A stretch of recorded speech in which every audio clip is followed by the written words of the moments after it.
எல்லாருக்கும் வணக்கங்க. இங்கே பாருங்க.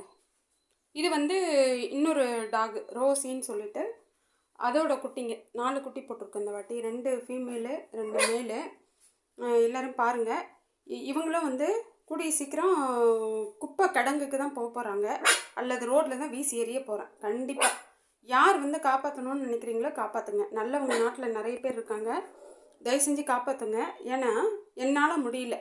நான் வந்து நல்லது நினச்சி தான் எல்லாத்தையும் எடுத்துகிட்டு வந்து நான் வந்து வளர்த்தினேன். வீட்லேயே 10 வச்சுருக்கேங்க, வெளியில் 15 இருக்குது. வெளியில் 15ன்னா அதுவும் வந்து அபாண்டன் பண்ண குட்டிங்க, ரோட்டில் வீசப்பட்ட குட்டிங்க, அனாதைகளில் ரோட்டில் அடிப்பட்டு டெய்லி 2 3 இறந்துட்டு இருந்த குட்டிங்க. அதுங்களை வந்து நான் காப்பாற்றணும்னு நினச்சி எடுத்துகிட்டு வந்து இருக்காங்க, ரோட்டில் இருக்குது. அவங்களுக்கு நான் சாப்பாடு போடுறேன். தினமும் இந்த சுற்றி இருக்கிற பிசாசுங்கிட்ட வந்து எங்களால் ஓரியாட முடியலைங்க. அவங்கக்கிட்ட வந்து வாய் பேசவே முடியாது. பேசினா இவ்வளோ தான் கேட்பாங்க, அசிங்கமாக இவ்வளோ தான் பேசுவாங்கன்னு இல்லை. என்ன தலையெழுத்து எங்களுக்கு? வந்து கவர்மெண்ட் என்ன பண்ணுது? கவர்மெண்ட்டை இதெல்லாம் எடுத்து வளர்த்தணும், இல்லை எங்கேயாவது கொண்டு போய் சாகடிக்கிட்டோம். கவர்மெண்ட் என்ன பண்ணிகிட்டு இருக்குது? இல்லை வளர்த்துறவங்களுக்கு பாதுகாப்பு கொடுக்குதா? இல்லை இந்த அனிமல்ஸ்க்கு எதிராக வந்து ஏதாவது கொடுமை நடந்தால் அதை தட்டி கேட்குதா? சட்டம்னு ஒன்று சும்மா பேருக்கு போட்டுட்டாங்க, ஒன்றுமே கிடையாது. எந்த சட்டத்தை எந்த போலீஸ் ஸ்டேஷனில் யார் காப்பாற்றுறாங்க சொல்லுங்கள்?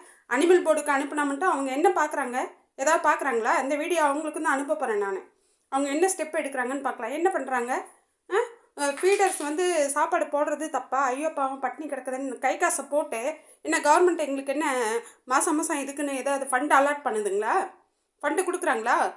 5 லட்சம் 10 லட்சம்னு வருஷம்னா கொடுக்குறாங்களா? இல்லை கவர்மெண்ட் செலவு பண்ணுதா? கோடி கோடியாக வந்து ஜனங்களுக்கு வந்து செலவு பண்ணுற கவர்மெண்ட்டு இதுங்களுக்குன்னு என்ன பண்ணிகிட்டு இருக்குது சொல்லுங்கள்? இவங்களுக்குன்னு ஒரு இடம் இருக்கா? இவங்களுக்குன்னு சாப்பாடு போட ஆள் இருக்கா? இவங்களுக்குன்னு பாதுகாப்பு கொடுக்கறதுக்கு யாராவது இருக்கிறாங்களா?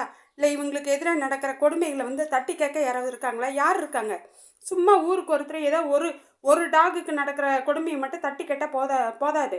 கண்ணுக்கு தெரியாமல் லட்சக்கணக்கான கோடிக்கணக்கான டாக்ஸ் வந்து இந்த மாதிரி ரொம்ப அக்கிரமத்துக்கு ஆளாகுது, ரொம்ப கொடுமைக்கு ஆளாகுது. இதெல்லாம் யார் கேட்பாங்க? சட்டம் வந்து ஸ்ட்ராங்காக இருந்தால் இந்த மாதிரி நடக்குமா சொல்லுங்கள்? ரொம்ப வயிறு எரியுது, என்னால் பேச முடியல, நெஞ்சு வெடிச்சிரும் போல இருக்குது. காலங்காத்தால் களிசடைங்களே என்னை வந்து அசிங்கமாக, நான் நல்லது தானே செய்கிறேன். நான் செய்கிறது தப்புன்னா அப்போ கவர்மெண்ட் இதெல்லாம் வந்து எடுத்துகிட்டு போங்க. கவர்மெண்ட்லேருந்து ஆள் அனுப்புங்க, நான் எல்லாத்தையும் ஹேண்ட் ஓவர் பண்ணுறேன், எனக்கு வேண்டாம். எனக்கு என்ன வருது? இதனால் என்ன வருது? எல்லாம் ஒவ்வொருத்தரும் சொல்கிறானே லட்சக்கணக்காக வந்து ஃபாரின் ஃபண்டு வருது, அந்த ஃபண்டு வருதுன்னு. எனக்குலாம் எந்த ஃபண்டும் வேண்டாம். என் கை காசு தான் நான் செலவு பண்ணுறேன். யார் கொடுத்தாலும் நான் வாங்கவும் மாட்டேன். இது வரைக்கும் நான் யார்கிட்டையும் ஹெல்ப்பும் கேட்கல. கேட்டிருக்குனான்னு கேளுங்க, யார்கிட்டையும் அதை கேளுங்க. எனக்கு வேண்டாம். கவர்மெண்ட் வந்து எடுத்துகிட்டு போங்க, இல்லைன்னா நான் வந்து கண்டிப்பாக இதெல்லாம் கொண்டு போய் குப்பையில் போட போகிறேன். இது மட்டும் இல்லை, வெளியில் ஸ்ட்ரீட்டில் இருக்கிறது அத்தனையும் பிடிச்சி கொண்டு போய்